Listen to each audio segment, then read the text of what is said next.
नमस्कार, अग्निपथ देख रहे हैं आप और मैं हूं आपके साथ राखी। वाराणसी में शंकराचार्य स्वामी अविमुक्तेश्वरानंद सरस्वती ने सोमवार को चतुरंगिणी सेना बनाने का ऐलान किया। चतुरंगिणी सेना में 2,18,700 सैनिक होंगे, जिसमें देश भर से लोग भर्ती किए जाएंगे। ये सेना गौरक्षा, धर्म रक्षा, शास्त्र रक्षा और मंदिर रक्षा का कार्य करेगी। उनकी ड्रेस पीली होगी, हाथ में फरसा होगा। अविमुक्तेश्वरानंद ने चतुरंगिणी सेना बनाने के लिए श्री शंकराचार्य चतुरंगिणी सभा का गठन भी किया। इसमें 27 सदस्य होंगे और इसकी अध्यक्षता वो खुद करेंगे। शंकराचार्य ने कहा, पहले टोकेंगे, फिर रोकेंगे और नहीं माने तो ठोकेंगे। यहाँ ठोको का मतलब सीधे प्रहार करना नहीं है, मुकदमा करना, शिकायत करना और पंचायत करना भी ठोको में आएगा। ये सभी संवैधानिक तरीके अपनाते हुए काम करेंगी। सवाल यहाँ इस बात का है कि शंकराचार्य स्वामी अविमुक्तेश्वरानंद सरस्वती को इसकी जरूरत क्यों पड़ी है। इस पूरे विषय को हम समझेंगे। आइए आपको ग्राफिक्स के जरिए बताते हैं कि इसकी आवश्यकता उन्हें क्यों पड़ी। आदि शंकराचार्य ने 8वीं सदी में 13 अखाड़े बनाए थे। इन अखाड़ों का गठन हिंदू धर्म और वैदिक संस्कृति की रक्षा के लिए किया गया था। धर्म की रक्षा के लिए नागा साधुओं की एक सेना की तर्ज पर ही अखाड़ों को तैयार किया गया था, जिसमें उन्हें योग, अध्यात्म के साथ शस्त्रों की भी शिक्षा दी जाती है। इन अखाड़ों को शंकराचार्य की सेना भी कहा जाता था। आजादी के बाद 1954 में अखिल भारतीय अखाड़ा परिषद ABAP का गठन हुआ था। 1954 के प्रयाग इलाहाबाद कुंभ में मची भगदड़ के बाद व्यवस्था सुधारने के लिए तत्कालीन प्रधानमंत्री जवाहरलाल नेहरू की पहल पर 13 अखाड़ों के प्रतिनिधियों ने मिलकर इस संस्था की स्थापना की। ऐसा माना जाता है कि अखाड़ा परिषद बनने के बाद इनकी कमान परिषद के अध्यक्ष के हाथ में आ गई और धीरे धीरे शंकराचार्यों का कमांड इन पर से कम हो गया। 18 जनवरी मौनी अमावस्या को शंकराचार्य प्रयागराज माघ मेले में अपने शिविर से पालकी में सवार होकर संगम स्नान के लिए रवाना हुए। पालकी को संगम नोस तक ले जाने को लेकर विवाद हो गया। इसके बाद शंकराचार्य धरने पर बैठ गए, लेकिन किसी भी अखाड़े ने उनका समर्थन नहीं किया। उस वक्त अखिल भारतीय अखाड़ा परिषद के राष्ट्रीय अध्यक्ष रविंद्र पुरी ने कहा था, मुख्यमंत्री को लेकर शंकराचार्य की कड़े शब्दों में की गई टिप्पणियां गलत है। 10 दिन बाद 28 जनवरी को शंकराचार्य बिना स्नान किए काशी लौट आए। इसके बाद वे यूपी सरकार पर लगातार हमलावर रहे। उन्होंने गो प्रतिष्ठा धर्म युद्ध यात्रा का ऐलान किया और साधु संतों से साथ आने की अपील की। 7 मार्च को काशी से शुरू हुई यात्रा 11 मार्च को लखनऊ पहुंची। यहाँ शंकराचार्य अविमुक्तेश्वरानंद ने गोरक्षा अभियान का शंखनाद किया, लेकिन साधु संतों की भागीदारी सीमित दिखी। 11 मार्च को शंकराचार्य ने कहा था कि साधु समाज में विकृति आ गई है, एक लकीर खिंच गई है। उन्होंने सभी अखाड़ों को पत्र लिखकर ये पूछने की बात कही कि वे किसके साथ हैं। चलिए, तो अविमुक्तेश्वरानंद की एक प्रतिज्ञा है और चतुरंगिणी सेना रक्षा करेगी। अब गौरक्षा भी है, धर्म रक्षा भी है, शास्त्र रक्षा भी है, बहुत सारी बात की जा रही है। देखिए, ये आवश्यकता उन्हें क्यों पड़ी, ये सारी बातों को तो हमने देख लिया, लेकिन एक बात और भी है कि लंबे समय से ये चला आ रहा है मामला। और दूसरी चीज, एक शायद मूल उद्देश्य में शामिल है अविमुक्तेश्वरानंद के गौरक्षा। इसको लेके हमेशा शुरू से चलती चली आ रही है उनकी बातें। बहुत सारी चीजों को वो करते भी हैं और यूपी सरकार के साथ इसीलिए शायद थोड़ी सी ना कुछ टशन भी हमको देखने को मिली है। आज हम विस्तार से चर्चा भी करेंगे। कुछ प्रतिक्रिया है, पहले वो सुनाते हैं। दुख आया हुआ है, उसको दूर करने के लिए सात्विक लोग भी, संत साधु भी, पंडित लोग भी और दूसरे सज्जन भी परशु धारण कर रहे हैं। ये इस बात का प्रतीक है कि हम गायों का दुख दूर करने के लिए अपने आप को तैयार करो। पहले टोकेंगे, कहो कि भाई ये गलत हो रहा है, नहीं माने तो रोको कि भाई आपको रुकना पड़ेगा, और नहीं तो फिर टोको। टोको का मतलब सीधे प्रहार कर देना नहीं है, मुकदमा करना भी टोको में ही आएगा, शिकायत करना भी, लिखित शिकायत करना भी ठोको में ही आएगा, पंचायत करना भी ठोको में ही आएगा। तो ये सब जो भी तरीके होंगे वो अपनाते हुए संवैधानिक तरीके हम लोग अपना कार्य करेंगे। गौ संग्राम के लिए धर्मयुद्ध का आरंभ कर रहे हैं शंखनाद से, तो उसी में काशी का भी पूरा योगदान है कि काशी का एक एक बच्चा, एक एक कण, काशी का एक एक विश्वविद्यालय, काशी की एक एक संस्थान, चाहे वो शैक्षणिक हो, चाहे वो व्यावसायिक हो, चाहे वो धार्मिक हो, चाहे वो मंदिर समितियां हो, सभी गौ माता के इस धर्म युद्ध में महाराज जी के साथ हैं। 11 वर्ष से अधिक समय हो गया है, अभी तक हमारी गौ माता सबसे ज़्यादा कट रही है हमारे देश में। इसी के विरोध में शंकराचार्य महाराज जी कह रहे हैं कि हमारी हिंदुत्व की सरकार है और योगी जी और मोदी जी हिंदुत्व के नाम पे सरकार में आए हैं हमारी गौ माता को राष्ट्र माता जल्द से जल्द घोषित करें, और जब तक घोषित नहीं करेंगे अपनी बातों को हम लोग पूरे देश में ऐसे ही उठाते रहेंगे। और लखनऊ के मान्यवर काशीराम जो सांस्कृतिक उपवन है उसमें भगवान शंकराचार्य विजय मुहूर्त में गौ प्रतिष्ठा धर्मयुद्ध शंखनाद कर रहे हैं, और उनके धर्मयुद्ध से हम सारे लोग जुड़े हुए हैं। गौ माता के प्राणों की रक्षा के लिए अब हम सारे लोग निकल कर आ गए हैं, और जब तक गौ माता के प्राणों की रक्षा नहीं हो जाती हम लोग रुकने वाले नहीं हैं। देखिए, एक बात तो बहुत अच्छी है, यदि आप गौरक्षा की बात कर रहे हैं, आप मंदिर रक्षा की बात कर रहे हैं, आप धर्म रक्षा की बात कर रहे हैं, सब कुछ बहुत अच्छा है। इन सारी चीज़ों को ऐसे भी समझना पड़ेगा कि ये एक, क्योंकि सामने कौन लेकर आया इन सारी चीज़ों को, अध्यक्षता कौन कर रहा है, अभिमुक्तेश्वरानंद, और उनको लेकर यूपी सरकार के साथ जो खटपट हुई है या जो ऐसी चीज़ें आई हैं कुंभ के दौरान भी, तो बहुत सारी चीज़ों को हमें समझना पड़ेगा कि ये कैसे एक बैलेंस करके सारी चीज़ों को बढ़ा पाएंगे, कितना समर्थन सरकार का हो सकता है, कैसे चीज़ें आगे बढ़ेंगी। बहुत सारे सवाल हैं, सीधे चर्चा पर चलेंगे। मेहमान जुड़े हैं, सबसे पहले आपका परिचय करा दें। भारतीय जनता पार्टी का पक्ष रखेंगे शमशी आज़ाद। शमशी जी, बहुत स्वागत चर्चा में जुड़ने के लिए। समाजवादी पार्टी का पक्ष रखेंगे निशांत ठाकुर। निशांत जी, आपका भी बहुत स्वागत है। और हिंदू धर्मगुरु हैं महामंडलेश्वर बाबा महादेव। बाबा महादेव जी, आपका भी बहुत स्वागत है। चर्चा की शुरुआत सबसे पहले बाबा महादेव जी आपसे करूंगी। मुझे सुन पा रहे हैं? जी, सुन पा रहे हैं। बाबा महादेव जी, आप इस विषय को कैसे समझते हैं? अभिमुक्तेश्वरानंद की एक प्रतिज्ञा है, प्रतिज्ञा ही ली है उन्होंने एक तरीके से कि चतुरंगणी सेना होगी, और चतुरंगणी सेना में हर तरह से, मतलब आप समझिए 2,18,000 सैनिकों की पूरी तैयारी है, और ये सैनिक जो होंगे, जो धर्म रक्षा में शामिल होंगे, सभी लोगों का, एक आम लोग होंगे ये, तो ऐसे करके एक पूरी सेना तैयार हो रही है जो कहीं ना कहीं मंदिर, शास्त्र, धर्म की रक्षा करने के लिए है। क्योंकि कुछ टकराव हमने सरकार के साथ देखा है अभिमुक्तेश्वरानंद जी का। क्या ये मुद्दा या चतुरंगणी सेना बनाने का ये जो मुद्दा है या जो सामने आएगा, क्या इसको लेकर कोई सियासत हो सकती है, और इस विषय को आप कैसे देखते हैं? मैं सर्वप्रथम अपने गुरुदेव बाबा आशुतोषांबर जी महाराज जी, जो कि समय के पूर्ण गुरु हैं, उनको प्रणाम करता हूँ। माँ जगत जननी को प्रणाम करता हूँ, माँ आशुतोषांबर जी को प्रणाम करता हूँ, और नववर्ष की और इस नवरात्रों की बहुत बहुत हार्दिक बधाई सभी को। और जहां तक बात रही अभिमुक्तेश्वरानंद जी ने जो चतुरंगणी सेना का जो निर्माण करने का बात कहा है, अगर वो ऐसा निर्माण नहीं करते तब प्रश्न मेरा उठता, और वो कर रहे हैं तो बिल्कुल उनके अनुरूप है। और ऐसे धर्म गुरुओं को, ऐसे शंकराचार्यों को चतुरंगणी सेना बनानी चाहिए धर्म रक्षा के हेतु, गौ रक्षा के हेतु, और वो बिल्कुल ठीक कर रहे हैं। यदि योगी आदित्यनाथ जी हिंदू वाहिनी बना सकते हैं, हिंदू राष्ट्र शक्ति, हिंदू राष्ट्र संघ बना सकते हैं, सारी दुनिया के लोग संघ और सुरक्षा बना सकते हैं, सेना बना सकते हैं, तो इसी मुक्तेश्वरानंद जी को भी चतुरंगणी सेना बनाने का हक है, और गौ रक्षा और सनातन की रक्षा करने का संकल्प लेना। अगर वो भगवा पहनकर सिर्फ कमरे में बंद करके अपना रसगुल्ला खाते तो दोष था, और अगर इस प्रकार के सेना बनाकर कार्य कर्मठ और सनातनियों को जगाना और गौ की रक्षा करना, सनातन की रक्षा करना, मतलब जहाज से बचाना, लैंड जहाज से बचाना, एजुकेशन जहाज से बचाना, और अगर इस प्रकार के कार्य करते हैं तो बहुत अच्छा और समाज के हित में है। और समाज आज सनातन समाज संकट में है।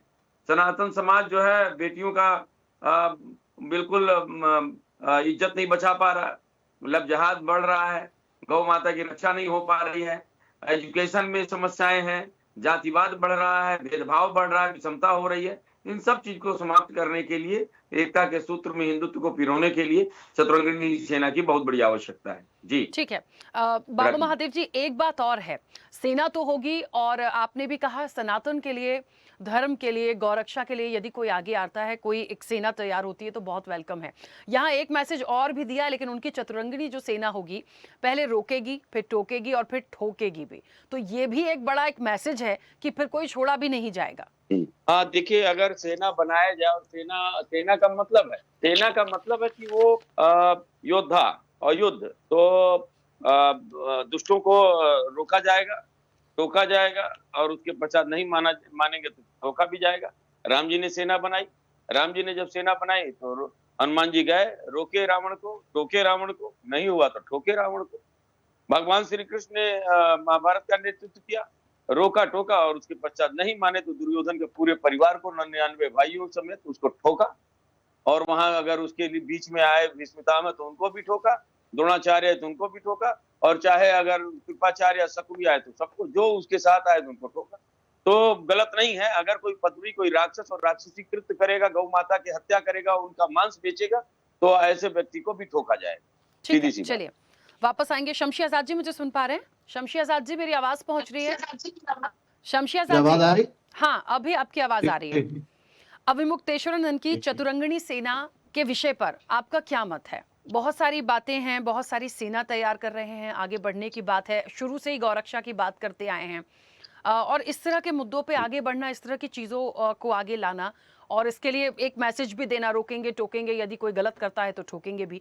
सरकार इसको किस तरीके से लेगी, कितना समर्थन दे सकती है, और क्या मत आपका है? जी देखिए, सरकार पूरी तरीके से इनके साथ है। कहीं भी ऐसा नहीं कि हम लोग जो है अभी मुक्तेश्वरानंद जो है हमारे शंकराचार्य का सम्मान किया जाता है। भारतीय जनता पार्टी योगी की सरकार है, योगी संत है, महात्मा है, योगी पीठाधीश्वर के शीर्ष नेता है वहाँ के, और नाथ संप्रदाय के भी प्रमुख है। तो कहीं ना कहीं ये जो विपक्ष है अपनी ताकत लगाकर उनसे कुछ और उगलवाना चाहता है, कहना वो कुछ और चाहते हैं। तो हमें नहीं लग रहा कि इस तरीके की बातें अभी उनको सरकार के खिलाफ कुछ करने की जरूरत है। जिस तरीके से अब तक उत्तर प्रदेश में गौ रक्षा की बात की जाए, चाहे गोवंश की बात की जाए, चाहे गौ आश्रम की बात की जाए, जितना सहयोग, जितना कार्य, जितना खर्चा जो योगी आदित्यनाथ ने किया, आप समझिए कि कम से कम कुछ नहीं तो 1,500 से ज्यादा पशु तस्कर और गौ तस्कर जो है उनको जो एनकाउंटर किया गया, उनके पैर में गोली मार गई, कई को तो एनकाउंटर में जो है मृत्यु भी प्राप्त हुई है। तो हमें नहीं लगता कि योगी आदित्यनाथ से ज्यादा कोई सरकार इस विषय पे या इसके ऊपर काम करने का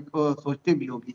वो मुख्यमंत्री भी है उत्तर प्रदेश का, और उनको लॉ एंड ऑर्डर मेंटेन भी करना होता है। लॉ एंड ऑर्डर संविधान के दायरे में रहकर काम करना होता है, कानून के दायरे में रहकर काम करना। तो उनका काम करने की तरीका जो है वो अलग है।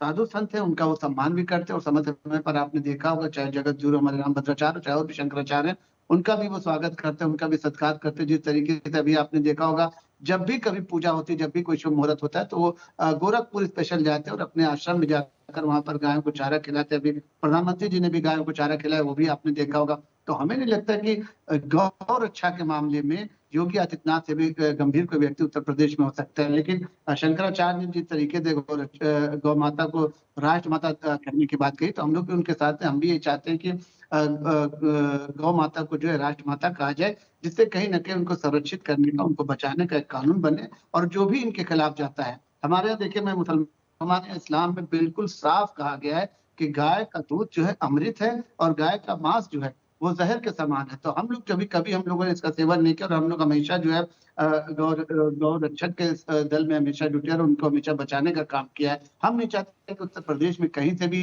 सरकार के प्रति जो जनता है भड़के, या सरकार के प्रति कुछ ऐसा बयान है। शंकराचार्य जी को भी समझना चाहिए कि आज सनातन को मजबूत करने का काम उत्तर प्रदेश में नहीं बल्कि पूरे भारत में योगी सरकार कर रही है। और योगी और मोदी सरकार जो है कहीं ना कहीं हिंदुस्तान में जो है, और हिंदुस्तान के बाहर भी सनातनियों को मजबूत करने का काम करे, हिंदुओं को मजबूत करने का काम करे। तो ये एक अलग से सरकार के खिलाफ नैरेटिव पैदा करना, ये सरकार के खिलाफ उनका डंका बजाना, ये जो है उनको शोभा नहीं देता। साधु संत है, महात्मा, उनको भी चाहिए कि बैठ कर बात करें, और बैठ कर बात करके जो है हर चीज का हल निकलता है। तो समस्या का समाधान करना चाहिए, समस्या उत्पन्न कराना चाहिए। मैं यही आपके चैनल के माध्यम से यही कहना चाहूंगा शंकराचार्य की सेवा में, कि कोई भी काम ऐसा ना करें जो कानून के दायरे से हो, कानून के बाहर हो, संविधान से बाहर हो, ताकि हम अगर जो है इस मामले को लेकर संसद में जाएं तो वहां पे जो है किसी भी तरीके की बात हमारी खाली जाए। जितना ठीक भी है, कुछ होना है वो सब कुछ संविधान के दायरे में होना। योगी आदित्यनाथ पूरी तरीके से उनका समर्थन कर रहे हैं। ठीक है, चलिए निशान जी मुझे सुन पा रहे हैं? जी मैडम, बताइए। निशान जी कुछ कहना भी चाह रहे थे। देखिए, एक तो सबसे पहले ये एक जो पूरी मुझे लगता है भारतीय जनता पार्टी ने भी वेलकम किया। कोई इस चीज के लिए क्रॉस तो नहीं कर सकता, कोई भी राजनीतिक दल होगा वो ये नहीं कहेगा कि कोई भी चतुरंगिणी सेना नहीं बननी चाहिए या ये गलत करे। सब इसका स्वागत करेंगे। इसका आप सपोर्ट कितना करेंगे, समर्थन कितना करेंगे, ये एक सवाल था, उसमें भी तैयार है भारतीय जनता पार्टी। अखिलेश यादव ने भी मुलाकात की है अविमुक्तेश्वरानंद जी से, काफी देर तक उनकी बातचीत हुई है। तो समाजवादी पार्टी इसे कैसे देखती है, और जितनी बातें की जा रही हैं, आपको लग रहा है सब कुछ बहुत अच्छा होगा? क्योंकि इसकी जरूरत भी है शायद कहीं ना कहीं। बाकी मैम, संदेश चैनल के माध्यम से पूरा भारत जानता है कि अखिलेश यादव की पार्टी या फिर अखिलेश यादव धर्म धर्म के पक्ष के लोग हैं, चाहे वो हिंदू पक्ष की बात हो, मुस्लिम पक्ष की बात हो या शंकराचार्य की बात हो। अभी आजाद भाई की बात पे मैं बाद में जाना चाहूंगा, पर लेकिन मैं शंकराचार्य साहब की बात बता दूं, अगर वो धर्म के पक्ष में या किसी भी अन्य संगठन के लिए या फिर स्वयं की रक्षा के लिए या देश में गौ रक्षा के लिए अगर कोई संगठन बनाना चाहते हैं तो स्वतंत्र है। भारत के अंदर मूल अधिकार है, कोर्ट, सुप्रीम कोर्ट सभी इस बात की इजाजत देता है कि आप रजिस्टर्ड तरीके से आप कर करके अपना संगठन बना सकते हैं और उस देश की सेवा में आप अपने संगठन के लिए काम कर सकते हैं। आजाद भाई की जो समाजवादी पार्टी का पक्ष रख रहे हैं, मैं उनसे एक सवाल स्वदेश चैनल के माध्यम से पूछना चाहता हूँ कि अब इन्होंने कहा है कि भारतीय जनता पार्टी शंकराचार्य, इन्होंने शंकराचार्य शब्द इस्तेमाल किया है आजाद भाई ने, इसलिए मुझे रिमाइंडर करना पड़ रहा है, कोट करना पड़ रहा है कि माननीय मुख्यमंत्री उत्तर प्रदेश सरकार ने कहा है कोर्ट के माध्यम से कि हम इनको शंकराचार्य नहीं मानते हैं, इनको प्रमाण देना पड़ेगा। ठीक है, क्या इस यानी कि आजाद भाई ने या तो माननीय मुख्यमंत्री साहब की कोर्ट की कोई पढ़ी नहीं है या फिर ये अपने पास से ही बता रहे हैं कि आजाद जी फिर दोबारा से एक बार बता दें कि शंकराचार्य जी को शंकराचार्य मानना चाहेंगे या नहीं मानना चाहेंगे। अगर शंकराचार्य मानेंगे तो सरकार पक्ष में रहेगी, अन्यथा मैं तो कोर्ट की कहीं भी बात कहता हूँ कि और माननीय मुख्यमंत्री साहब की कि उन्होंने कहा कि हम इसको शंकराचार्य स्वीकार नहीं करते हैं, या अगर ये शंकराचार्य है तो इस चीज का प्रमाण दे, वो दूसरा विषय हो जाएगा। ये विषय मैंने इसलिए उठाया है शंकराचार्य जी शब्द का कि आजाद भाई ने उनको शंकराचार्य कह के संबोधन किया भारतीय जनता पार्टी का पक्ष रखते हुए। लेकिन अगर शंकराचार्य जी कोई संगठन बनाते हैं तो समाजवादी पार्टी पूर्ण रूप से उसका सहयोग करेगी और जिस भी धर्म के अकॉर्डिंग, चाहे वो हिंदू धर्म हो, मुस्लिम हो, सिख, ईसाई, आपस में कोई भी धर्म हो, सभी में समाजवादी पार्टी सभी वंचितों का जो सहयोग करेगी। अगर शंकराचार्य धर्मगुरु अगर सहयोग समाजवादी पार्टी का चाहते हैं तो संपूर्ण रूप से समाजवादी पार्टी का प्रत्येक कार्यकर्ता शंकराचार्य जी का सहयोग करेगा। ठीक है निशांत जी, मेरा सवाल मेरा सवाल बरकरार है कि अगर आजाद भाई ने शंकराचार्य कहने से स्वीकार कर रहे हैं तो मुझे बताएं क्या माननीय मुख्यमंत्री साहब शंकराचार्य एक्सेप्ट कर रहे हैं या अभी भी इनको प्रमाण की जरूरत है? मेरा सवाल है ये। ठीक है शमशी आजाद जी। देखिए, मुख्यमंत्री जी ने कहीं पर भी अभी मुक्तेश्वरानंद को शंकराचार्य न मानने की बात ही नहीं की है, बल्कि अभी मुक्तेश्वरानंद जी ने जो है योगी आदित्यनाथ को चैलेंज किया था कि वो तो लीजिए, वो उन्होंने अलबत्त जो है कहीं ना कहीं आरोप लगाया योगी आदित्यनाथ के ऊपर कि वो 40 दिन के अंदर ये साबित करे, वो साबित करे वो हिंदू है कि साबित करे। जो इतना बड़ा हिंदू युवा वाहिनी चला रहा हो, जो इतना बड़ा संत हो कि उसको जो है गोरख पीठ का जो है पीठाधीश्वर बनाया, जो इतना बड़ा संत हो कि उसको नाथ संप्रदाय का प्रमुख बनाए, तो हमें नहीं लगता कि उनके खिलाफ ये छोटी मोटी बातें करके उनको उलझाने का काम किया जाए, ये बिल्कुल गलत है। स्वामी अभी मुक्तेश्वरानंद जी जो है शंकराचार्य, हम लोग भी उनका सम्मान करते हैं। उनको भी ये बात सोचना चाहिए कि एक उत्तर प्रदेश का जो मुखिया है, मुख्यमंत्री है, तो वो भी कहीं ना कहीं संविधान के दायरे में है और बड़े पद पर है, बड़ी गरिमामय पद पर है। आज कहीं ना कहीं उत्तर प्रदेश की जनता उनके ऊपर गर्व कर रही है। आज कहीं ना कहीं उनको लोग जो है अपना रक्षक मानते हैं। आज कहीं ना कहीं उनको रोल मॉडल माना जाता है। पूरे भारत में चुनाव हो, चाहे कोई भी बात हो, हिंदुत्व की बात जब भी आती है तो एक चेहरा जरूर सामने आता है। मोदी जी के बाद वो योगी जी का चेहरा आता है, तो कम से कम उनको भी समझना चाहिए कि उनकी भी कहीं ना कहीं गरिमा है। विपक्ष ठीक है शमशी आजाद जी, एक सेकंड मैं रोकूंगी भी। विपक्ष और उनको जो है बदलाने का करते, कम से कम उनको भी अपनी। ठीक है, एक सेकंड रुकिएगा। निशांत जी आप अपनी बात रखिए, उससे पहले एक बहुत जरूरी सवाल है। बाबा महादेव जी, मुझे लग रहा है ये जो बात हो रही है शंकराचार्य को लेके, ठीक है पक्ष विपक्ष में पूछ सकते हैं, वो भी मामला क्योंकि कोर्ट में है तो उस पर भी बात आती ही आती है, लेकिन मुझे लगता है सबसे बड़ी बात, यदि गौ माता जिसके लिए शुरू से एक लड़ाई लड़ रहे हैं अभी मुक्तेश्वरानंद, आप उसे दर्जा ही दे दीजिए राष्ट्रमाता का या इस तरीके से, तो मुझे लगता है वहीं से चीजें बहुत अच्छे से संभल जाएंगी। पहले हम वहां तो बढ़े, तब फिर हम शंकराचार्य पे आए, क्योंकि उन्हीं के हितों के लिए तो वो काम कर रहे हैं, लड़ाई लड़ रहे हैं। राखी जी, एक बड़ी विचित्र बात है वास्तव में। अब योगी आदित्यनाथ, अब वो योगी आदित्यनाथ है। अब ये प्रश्न कर दिया जाए योगी कैसे, प्रमाण दीजिए। शंकराचार्य उनको मान लिया गया और हाई कोर्ट ने उनको अनुमति दे दी, फिर जाके सुप्रीम कोर्ट में अपील हुआ, और अपील का मतलब ये नहीं होता कि उनको असंवैधानिक घोषित कर दिया जाए। वो फैसला आएगा तब देखा जाए, अंडर ऑफ कंसीडर है, वो विचाराधीन है। तो एक प्रश्न ये है, लेकिन शंकराचार्य वो अगर उनके पास जन समर्थन है और उन्होंने अपने गुरु सेवा की, उनके गुरु शंकराचार्य रहे तो शंकराचार्य हैं। दूसरी बात, अगर नहीं मानते वो अलग बात है, संत हैं और संत कार्य कर सकता है। लेकिन एक बात और है, माननीय नरेंद्र मोदी जी जो हमारे देश के प्रधानमंत्री हैं, उन्होंने अपने ही भाषणों में, मैं दिखा सकता हूँ, मेरे पास प्रमाण है, कितनी बार गौरक्षा के लिए उन्होंने बातें की और इसके कहकर ये बात का वादा करके उन्होंने सत्ता पाई। और लेकिन उन्हीं के राज्य में गौ हत्या हो के गौ मांस का निर्यात बढ़ गया, जो कि अत्यंत निंदनीय और शोभनीय है। और हमें तो स्वयं होता है जो हिंदुत्व के रक्षक है, उनके राज्य में ऐसा हो रहा है। लेकिन दूसरी बात यह है, ये सेना बनाना इसलिए अत्यंत आवश्यक इसलिए हो गया है क्योंकि अभी दत्त चौधरी आए और फरसावलाई बाबा को गौर हत्यारों ने उनको ट्रक चढ़ाकर मार डाला, उनकी हत्या कर दी। उनको श्रद्धांजलि देने आए थे, पुलिस वालों ने दौड़ा दौड़ा कर पीट कर उनको, मतलब बदमाशों की तरह से चोर उचक्के की तरह उनको घसीट के मार के उनको बंद किया है। ये क्या हो रहा है? जितने भी पिंकी चौधरी है, दत्त चौधरी है, मोनी मानेसर है, जितने भी, हम भी स्वयं देखते हैं कि जब हम लोग जाते हैं हिंदुत्व कार्य करने के लिए तो पुलिस का सपोर्ट नहीं है। और अभी भाजपा के प्रवक्ता विवेक श्रीवास्तव भी अभी 4 दिन पहले इसी बात को कह रहे थे कि पुलिस बेलगाम है और पैसा लेकर गौ मतलब ये सचो लाख रुपया महीने का लेके मतलब गौ हत्यारों को छूट दे रखी है और गौरक्षकों के उल्टे लाठी बरसाया जा रहा है। बाबा महादेव जी, ये बात सही है क्योंकि उस दिन मैं थी चर्चा में आपके साथ। बिल्कुल ये बात तो है और सरकार को बहुत गंभीरता से इन चीजों को लेना पड़ेगा। बहरहाल इसका तो हम वेलकम कर रहे हैं, सभी कर रहे हैं, सरकार भी कर रही है, लेकिन कितना समर्थन करेंगे और असल में जो गौ माता के लिए एक मांग है वो पहले पूरी हो जाए, फिर चीजें होंगी। निशांत जी अपनी बात रखिए। सबसे पहले मैं शंकराचार्य जी की बात पे ही मैं आ जाऊं और पुलिस पर तो बाद में। स्वदेश चैनल के माध्यम से आजाद भाई से मैं दोबारा से, ये अभी आप और हम लोगों के बीच में स्वदेश चैनल और अन्य कई चैनल के माध्यम से ये एक डिबेट हुई थी कि AI आर्टिफिशियल जो भारतीय जनता पार्टी ने अपने आप को कहा कि हम लोगों ने इसको लॉन्च किया है या नोटिफिकेशन किया है। खुद माननीय योगी आदित्यनाथ जी का बयान जो इस पे आया है AI पे, मैंने अभी गूगल से निकाला है AI से, कि माननीय मुख्यमंत्री ने खुद शंकराचार्य को शंकराचार्य कहने से मना किया है।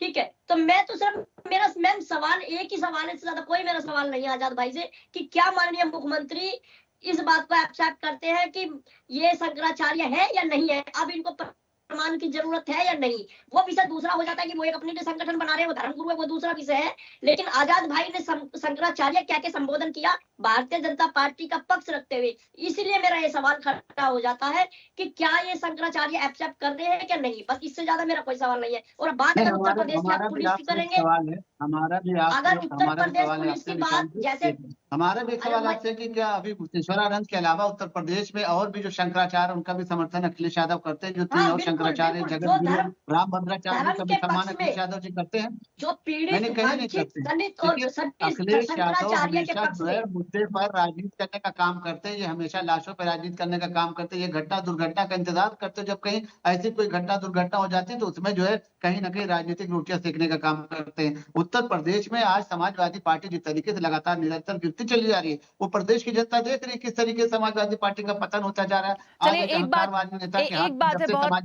एक बात बहुत स्पष्ट, क्योंकि समय की सीमा है इसलिए मुझे रोकना पड़ेगा। निशांत जी देखिए, विपक्ष में है और ये जो भी सेना तैयार होगी और गौ रक्षा के लिए और मंदिर रक्षा के लिए, शास्त्र रक्षा के लिए काम तो कर रही है। सरकार कितना समर्थन करती है नहीं करती है, कहीं भी कोई चीज आएगी तो अभिमुक्तेश्वरानंद की खुद की सेना और आप लोग भी विपक्ष में हैं, इसको लेके बिल्कुल आगे बढ़ सकते हैं। किसी की रोक टोक यहाँ तो नहीं हो सकती।